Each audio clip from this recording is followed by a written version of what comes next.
You gotta be kidding me. The most viral moment of the year that did not include Caitlin Clark getting a fist to her throat was the point by Sophie Cunningham that literally exploded across social media and everywhere else. It showed up UFC. She was standing in the octagon pointing. So was Max Holloway. I mean, what are we doing? Sophie Cunningham is the number 2 biggest star in this league. She's above Asia. She's above Angel. I don't give a shit about the play on the court. That may hurt your feelings. She's slaying everybody that's not named Caitlin Clark. And these players are so jealous that they cannot help themselves. Darren Rovell. Now, guys, in case you don't know who Darren Rovell is, he is one of the leading insiders when it comes to sports business. And I saw this and was like, holy shit. Every camper gets a photo with Sophie Cunningham, and as you can expect, they all want to do the signature point right here. Scott Agnes put this out. You get 1 point and the ball. 1 point and the ball. If it's a common foul, look at that. The young lady's black. Look at that. It started with a single silent gesture. During a tense Indiana Fever win over the Phoenix Mercury in late June, with tempers already flaring, after Alyssa Thomas struck Caitlin Clark in the throat. Earlier in the game, Sophie Cunningham found herself in the middle of another scuffle. As Fever star Caitlin Clark and Mercury forward Dewana Bonner were tied up and separated by officials, Cunningham stepped in, stood her ground, and pointed directly at Bonner. She didn't say a word. She didn't need to. Bonner was not a stranger to Cunningham. The two had been teammates on the Fever the previous season before Bonner moved on to Phoenix. That history added an extra layer to the moment, a flash of old team familiarity colliding with new team rivalry, captured in a single frozen image that would end up traveling further than either player could have predicted. Within days, the photo of Cunningham's point had become one of the defining sports images of the summer. It spread across every major platform, reposted by athletes, celebrities, and even the official White House social media account. Cunningham herself leaned into the moment rather than shying away from it. At UFC 329, she appeared alongside featherweight star Max Holloway, and the two recreated the pose together for a photo that circulated just as widely as the original. Her Instagram following grew by nearly 1 million people in the span of about a month, a number that speaks to just how far the image had traveled beyond the usual boundaries of WNBA fandom. For an athlete, that kind of viral spread is normally the starting point of a business opportunity, not the end of one. A moment like this is exactly what merchandise partners wait for, an image so recognizable that it sells itself before a single ad is bought. Cunningham herself seemed to understand this. Asked about the meme in early July, she said she thought it was funny that seemingly every company had done some version of it, and that she hadn't thought twice about people running with it. But the organization that actually controls how WNBA players' images get turned into official products had a different read on the situation. The Women's National Basketball Players Association, the union representing every player in the league, informed its licensed business partners that they would not be permitted to use the image of Cunningham's point on official merchandise. That list of partners is not small. It includes 2K, the video game company behind the league's officially licensed titles, along with apparel companies Lids and Breaking Tea and the trading card brand Panini. All of them were told the image was off limits. The reasoning, as relayed by the union to Front Office Sports, was straightforward on its face. The WNBPA said it generally does not feature or monetize player conduct that comes out of a confrontation between its own members. Sports business reporter Darren Rovell added another detail to the story, reporting that the union had specifically described the gesture as derogatory. The WNBPA did not dispute that characterization when it was put to them directly. That single word did most of the work in turning a licensing decision into a national conversation. A quiet, controlled hand gesture, thrown during a scuffle where nobody threw a punch, was now being formally classified in the same breath as language that would normally require a much higher bar to justify blocking a commercial opportunity outright.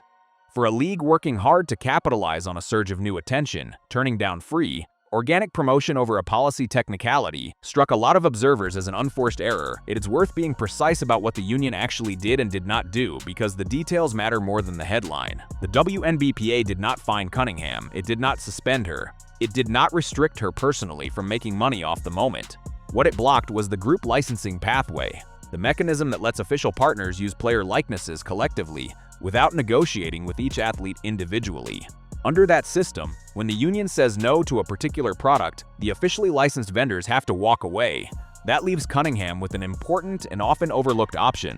She retains her own individual name, image, and likeness rights. Nothing about the union's decision prevents her from striking her own deal with an outside company, putting her own signature on a shirt, a hat, or any other product built around the pose, and keeping the proceeds herself, rather than splitting them through the union's collective pool. As of now, it is not publicly known whether she has pursued that route or plans to.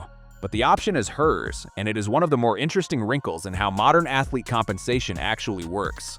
A league or a union can decline to promote something as an institution, and a player can still go around that decision entirely and build something on her own. That distinction matters for understanding what this really is. It is not the WNBA silencing Cunningham. It is the player's own union, run by and for the athletes, drawing an internal line about what kind of moments it wants attached to its official brand. Whether that line makes sense is a separate question, and it is one that a lot of fans, commentators, and business reporters have been asking loudly since the decision became public. The frustration lands in a few different places. The first is the sense of missed opportunity. Cunningham's point arrived at a moment when women's basketball has more mainstream attention than it has ever had. Ratings are up, arenas are selling out. A wider, more casual audience is paying attention to individual personalities in a way that simply wasn't happening a few years ago. A moment that reaches the White House's social media team and a UFC pay-per-view card on its own, without a marketing department spending $1 to make it happen, is the kind of organic reach that most leagues would move quickly to capture. Watching an official licensing body instead decline to touch it read, to a lot of fans, as an organization stepping away from its own momentum. The second source of frustration is the inconsistency argument. Trash talk, physical intensity, and pointed celebrations are not new to professional sports. Athletes across nearly every major league regularly stare down opponents, mock rivals after big plays, and lean into moments of controlled aggression as part of the theater of competition. Those moments routinely get turned into merchandise, highlight packages, and marketing campaigns without controversy. Critics of the WNBPA's decision have argued that a silent, non-physical point falls well within that same tradition, and that labeling it derogatory sets a different, stricter bar than the one applied elsewhere in professional sports. The third piece of this, and one that connects to a broader pattern fans have been tracking all season, is a growing sense that the league's structures, whether that's officiating, communication from the league office, or now licensing decisions from the union, are struggling to keep pace with how quickly the sport's popularity has grown. Fans who have spent this season frustrated by inconsistent foul calls and unclear explanations from officials saw this as another example of the same underlying issue. Decisions being made without a clear, consistent standard, and without much explanation offered to the people most affected by them, the players themselves.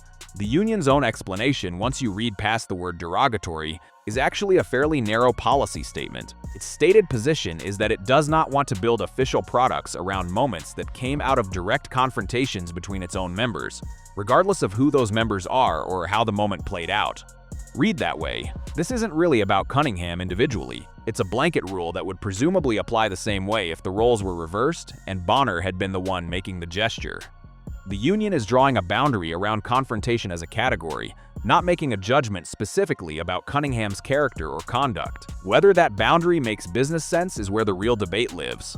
Sports have always been built partly on rivalry and confrontation. Fans do not typically buy merchandise commemorating polite, uneventful moments. They buy the moments with an edge to them, the ones that capture a real competitive spark. A blanket policy against monetizing confrontation applied literally would rule out a lot of the material that makes sports marketable in the first place. That tension between a cautious institutional policy and the reality of what actually drives fan engagement is likely to keep coming up as women's basketball continues to grow and as more of these viral, unscripted moments happen in real time in front of a much bigger audience than the league has ever had before. For now, Cunningham appears to be taking the situation in stride publicly. She has continued to reference the moment in interviews, she has not distanced herself from it, and she seems, by her own comments, more amused than bothered by the union's decision. Whether she eventually pursues an independent deal to capitalize on the moment herself remains an open question, and it's one worth watching. If she does, it would be a clear demonstration of how much leverage an individual athlete can now hold, even when the larger institution around her declines to act. What is clear is that the image itself is not going anywhere. It has already outlived the news cycle around the original game, resurfacing again and again through recreations, references, and continued conversation. blocking official merchandise has not stopped people from talking about it. If anything, the licensing dispute has kept the story alive longer than the original viral moment likely would have on its own, pulling in a new wave of sports business coverage that has introduced the moment to people who had never seen the original clip at all. Where this settles will say something about how the league and its players' union are adjusting to a level of attention neither had to plan for a few years ago. A gesture that would have been a passing storyline in a lower-profile season became, instead, a genuine test of how quickly institutional structures can keep up with a sport whose popularity is moving faster than anyone anticipated. For a league still working to build consistent trust with its fastest-growing audience, how it handles moments like this one, quickly, clearly, and with a rationale fans can actually follow, may matter just as much as anything happening on the court.